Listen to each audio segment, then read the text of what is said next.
Imagina que tienes dos hijos. El primero le encanta ir a clase, sacar buenas notas y es un chico muy aplicado. Y al segundo le encanta robar a personas, matar a personas, quemar el cuerpo de personas o incluso desenterrar tumbas para tener relaciones sexuales con personas muertas. Esto no es ni el 1% de lo que vamos a hablar en el caso de hoy. Bienvenidos al caso de Francisco García Escalero.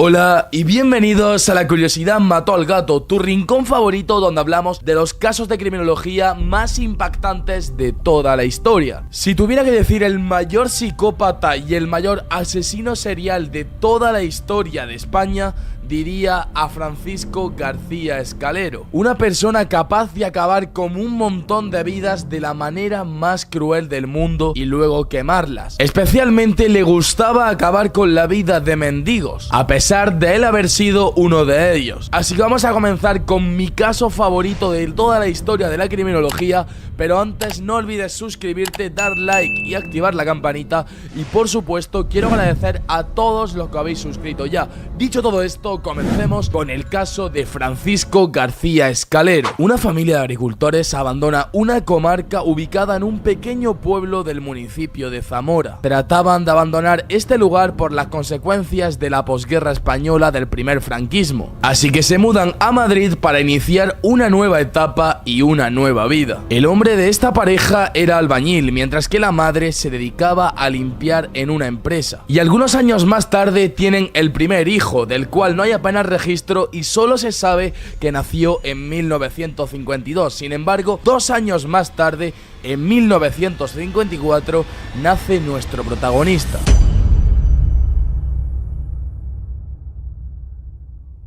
El 24 de mayo de 1954 nace Francisco García Escalero, un niño que desde bien joven era muy solitario y sufría autismo. Francisco tenía 3 costumbres que cada cual es peor que la anterior. En primer lugar, le gustaba pasear por la noche a altas horas de la madrugada por las calles de Madrid. Y esto enlaza con la segunda costumbre que le gustaba, y era la de espiar a parejas y al mismo tiempo pues darse autoplacer, ya me entendéis. La tercera costumbre, y os he dicho que cada cual es peor que la anterior, es la de atentar contra su propia vida. Y sí, a Francisco le encantaba lanzarse a vehículos que iban en marcha o incluso hacerse cortes muy profundos en su cuerpo. Su padre, para corregir esta actitud, lo golpeó en repetidas ocasiones. Su única intención era corregir esta conducta. Sin embargo, Francisco, cuando veía que su padre le iba a pegar, automáticamente se escapaba al cementerio de Almudena, que era el único lugar donde él se sentía verdaderamente tranquilo, y es que tenía una especial afición por la muerte. Pasó el tiempo y Francisco seguía con esta misma actitud. Estas 3 costumbres que he narrado las seguía ejerciendo día sí y día también, y es que no fue hasta los 12 años cuando volvió a lanzarse contra un coche en marcha, y esta vez fue mucho más grave. Sin embargo, no se sabe cómo, pero Francisco llegó a recuperarse por completo, no le quedó ni una sola secuela y siguió con la misma actitud a pesar de haber pasado ya varios años y ya no era tan pequeño. La familia de Francisco vivía de manera humilde en una pequeña casa donde los 2 hermanos dormían en la misma habitación. Los padres trabajaban a tiempo completo, no tenían tiempo para prestarle atención a ninguno de los hermanos. Tanto Francisco como su hermano asistían al colegio Emilio Ferrari, y mientras que el primer hijo sacaba sus estudios adelante, además siendo de los más aplicados de toda la clase, Francisco era todo lo contrario, se escapaba del colegio y solo hacía maldades. Además, era una persona extremadamente solitaria.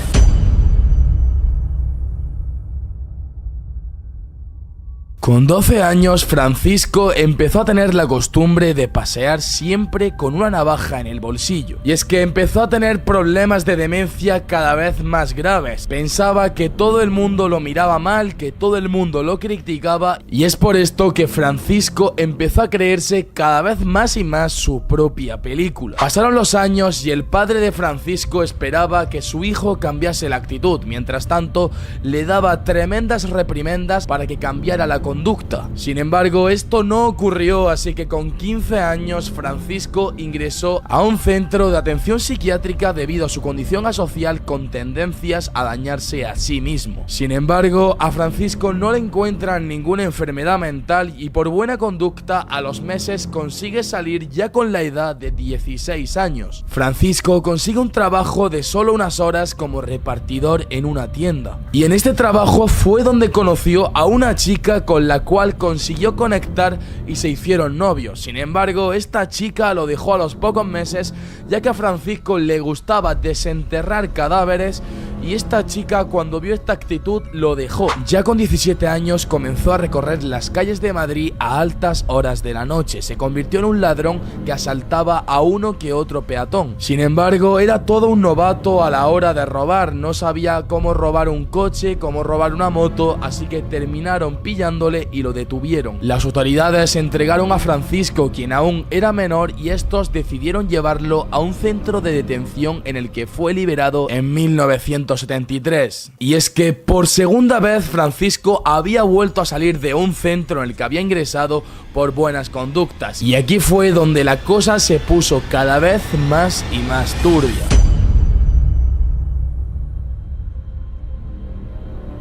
Francisco y unos amigos mendigos asaltaron a una pareja sobre la medianoche. No solo robaron a esta pareja, sino que algunos de los mendigos sujetaron al hombre y el resto, junto con Francisco, forzaron a esta chica a tener relaciones sexuales. Ya me estáis entendiendo. Al terminar este crimen, dejaron a ambas víctimas con muchas heridas, pero vivas. La pareja fue rápidamente a la policía, donde reportó el crimen, y las autoridades lograron capturar a Francisco García y a sus cómplices para enviarlos a prisión por 11 años.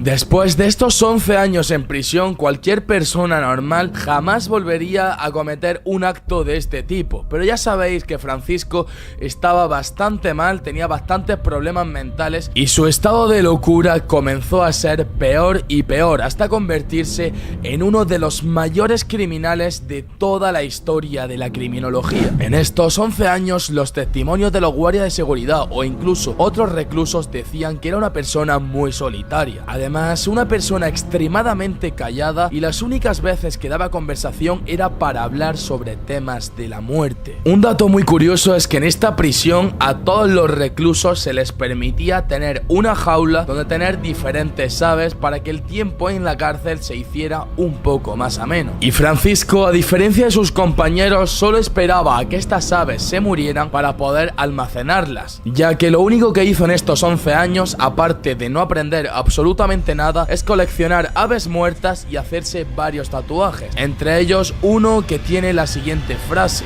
naciste para sufrir.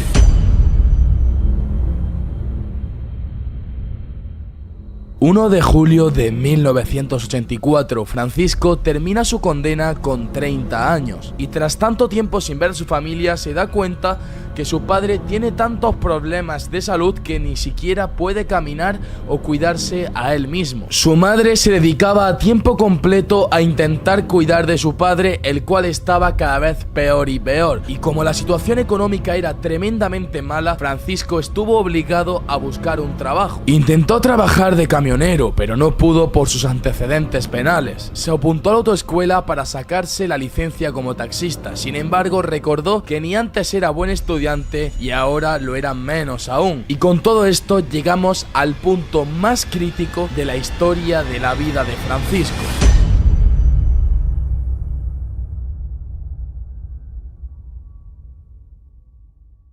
Marzo de 1985. Desgraciadamente, el padre de Francisco fallece y esto hace que Francisco entre en depresión. Nuestro protagonista vuelve a consumir alcohol y vuelve a tomar todo tipo de drogas, lo cual le hace que esto, junto con la depresión, sea una bomba. Las peleas y los enfrentamientos violentos era algo del día a día de Francisco. Gastaba su poco dinero en estupefacientes y en licores, y esto le llevó a convertirse en un mendigo que vivía de robar a otras personas y con este dinero alimentaba sus adicciones. Muy a menudo contrataba servicios de trabajadoras sexuales, sin embargo, estas en muchas ocasiones lo rechazaban por mal olor o por la actitud agresiva al estar totalmente ebrio. Francisco, al ver que estas trabajadoras se le negaban, les pegaba y también las forzaba a tener relaciones sexuales. En este punto, Francisco comenzó a frecuentar el cementerio que siempre visitaba cuando era joven, y fue aquí donde descubrió su adicción a la necrofilia, y es que tenía actos sexuales con los cadáveres que se encontraban en el cementerio de Almudena. Hasta este punto hemos hablado de las malas costumbres que tiene Francisco, sus adicciones a todo tipo de drogas y licores y también algunas actitudes y crímenes que son muy graves. Sin embargo, esto no es nada comparado con lo que voy a contar a continuación, y es que ahora viene cuando realmente empezó a acabar con la vida de diferentes personas.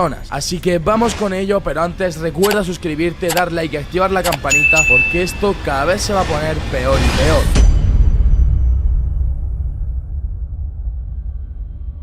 El primer homicidio perpetrado por Francisco ocurrió en 1987, cuando él tenía 33 años. Intentó tener relaciones sexuales con una trabajadora sexual llamada Paula Martínez. Esta chica rechazó a Francisco por su mal olor y por su estado ebrio. Sin embargo, Francisco, como respuesta, le propinó varias puñaladas, cortó su cabeza y la metió en una bolsa con la que se paseó por las calles de Madrid. Al mismo tiempo, carbonizó todo su cuerpo en una gran hoguera y la cabeza la tiró a un pozo ubicado en la calle Arturo Soria. Después de este primer crimen pasó un año aproximadamente donde Francisco no llamó demasiado la atención. Nadie sabía que había cometido este gran asesinato y volvió a cometer el segundo.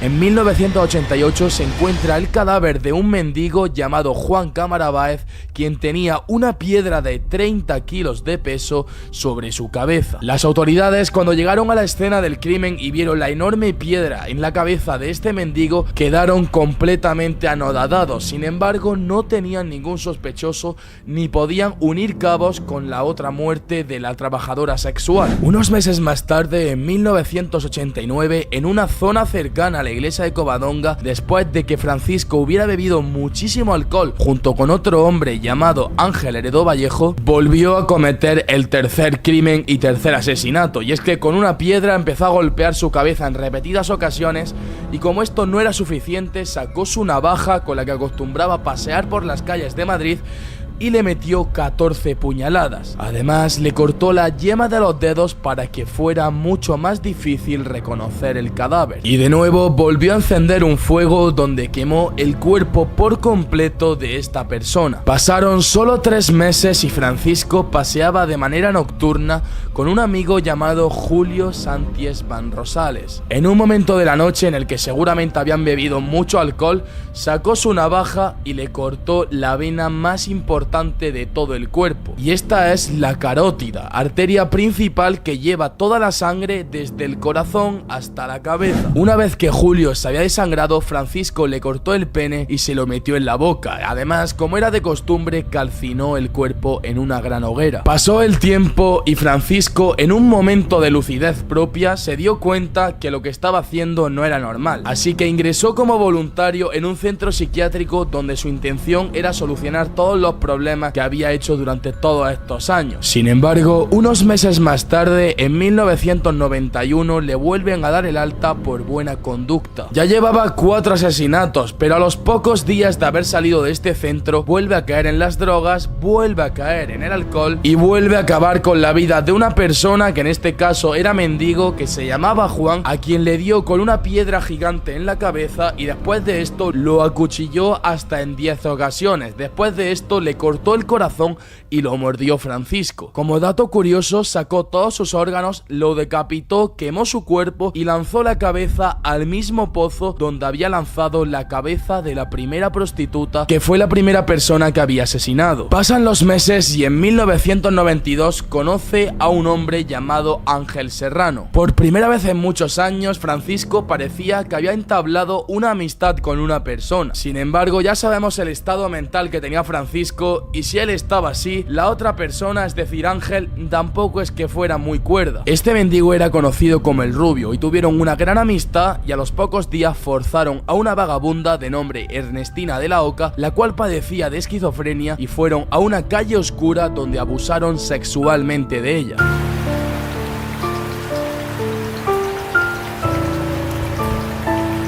Al terminar el crimen, Francisco le cortó toda la cara a esta vagabunda y, pensando que estaba muerta, se marcharon. Ernestina, quien pensaba que no iba a salir de esa situación, vio la oportunidad de sobrevivir y fue directamente a las autoridades para reportar lo que había visto. Sin embargo, la policía no consiguió capturar a Francisco, pero sí consiguieron unir cabos y se dieron cuenta que entre todas las víctimas que estaba viendo por Madrid, muchas de ellas eran mendigos y tenían patrones muy similares. Y es que hasta este punto la policía no sabía nada, no porque hubieran hecho mal su trabajo, sino porque la mayoría de las víctimas de Francisco eran mendigos, y al vivir en la calle es imposible que haya una denuncia de desaparición, porque no tienen casa, no tienen familia y no hay nadie que reporte la desaparición de estas personas. Por esto no había investigaciones. Un mes más tarde, Francisco caminaba con su amigo Ángel Serrano, quienes caminaban por la noche en la calle. De repente, Francisco tomó una piedra muy grande y a su amigo Ángel le empezó a golpear en la cabeza y acabó con su vida.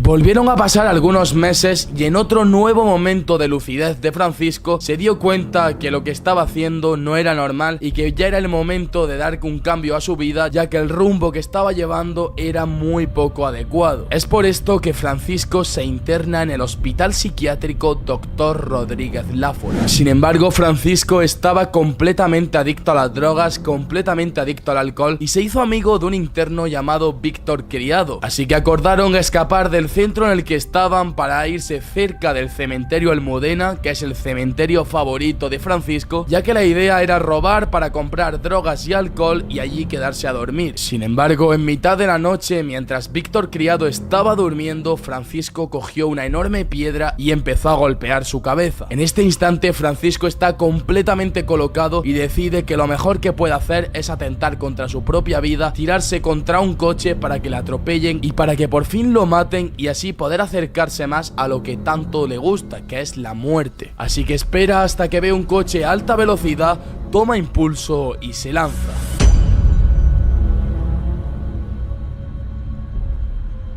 Francisco, tras este tremendo choque, logra sobrevivir, y es aquí cuando le desvela al enfermero que estaba tratando de salvarle la vida que él estaba adicto a matar personas y que no podía parar de hacerlo, ya que unas voces que estaban en su cabeza le obligaban a acabar con la vida de personas continuamente. El enfermero, muy asustado, llamó a la policía para que investigaran toda la situación y analizaran qué estaba ocurriendo. Y aquí fue donde Francisco desveló todo lo que había hecho a la policía.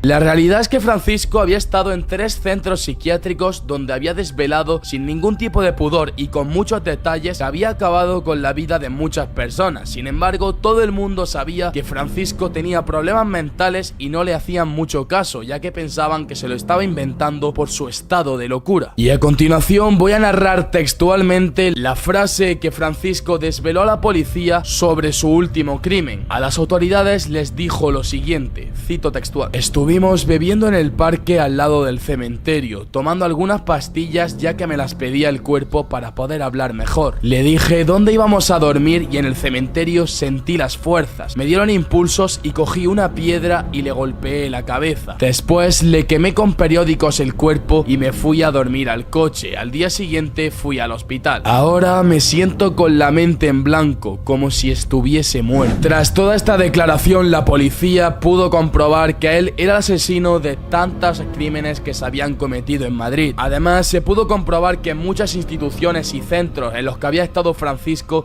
eran un fracaso, ya que ninguno había conseguido averiguar los problemas que tenía de salud mental Francisco, y es que lo tomaban como un loco, pero nadie le diagnosticaba qué era lo que tenía ni le ayudaba a salir de ahí.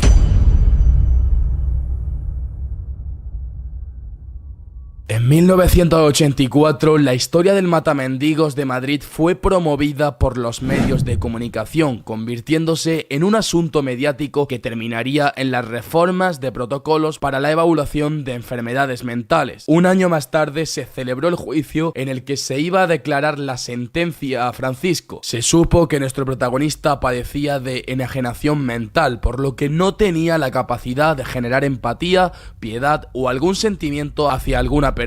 También padecía de esquizofrenia paranoide, manía depresiva, trastornos sexuales como la necrofilia y además una tremenda adicción al alcohol y a las sustancias psicotrópicas. Y es que en un principio por todos sus crímenes le habían declarado 30 años de prisión. Sin embargo, por ser una persona demente fue absuelto por todos sus cargos. Sin embargo, no fue liberado, sino que lo trasladaron a la cárcel de Fontcalent, el cual es un hospital también psiquiátrico ubicado en Alicante, España. Algo muy curioso es que a Francisco se le achacan 11 crímenes. Sin embargo, él confiesa que al menos ha acabado con la vida de 14 personas. En algunas entrevistas, Francisco habla con todo lujo de detalles sobre los asesinatos que había cometido, y él habla sin ningún tipo de pudor y mostrando una completa apatía, dejando en evidencia que estaba muy mal mentalmente. Finalmente, en 2017, Francisco García Escalero fallece por una causa que no está del todo clara. Hay dos versiones, pero no se sabe cuál es la correcta. Una dice que le dio un paro cardíaco al corazón y la otra dice que se atragantó con una ciruela y dejó de respirar. De igual manera, el mismo Francisco manifestaba que tenía una atracción hacia la muerte tremenda y él deseaba que pronto llegase su muerte.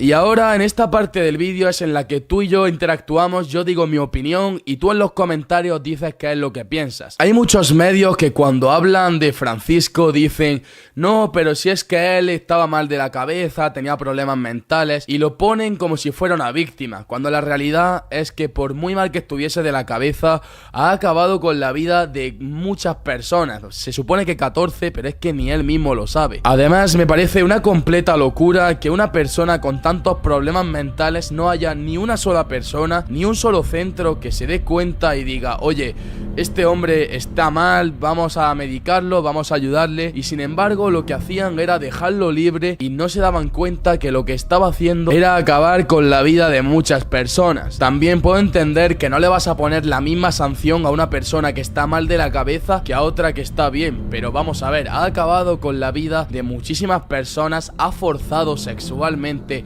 a muchísimas otras y le pusieron en un principio 30 años. Me parece una locura, tan poco delito para una persona que ha hecho tantísimos crímenes, que luego hay personas que hacen algo que ni siquiera es el 5% y le ponen 5 o 10 años en prisión. Quiero saber de verdad vuestra opinión en los comentarios, y dicho todo esto, quiero agradecer a todos los que habéis suscrito. También espero que os suscribáis, que le deis like y que activéis la campanita, y os recomiendo uno de mis mejores vídeos que también trata sobre un psicópata en España, el cual también quemaba personas, y este es José Bretón. Os dejo el vídeo por aquí, un auténtico loco que quemó el cuerpo de sus hijos para hacer daño a su esposa. Esto ha sido La Curiosidad Mató al Gato y nos vemos en el próximo vídeo. Chao.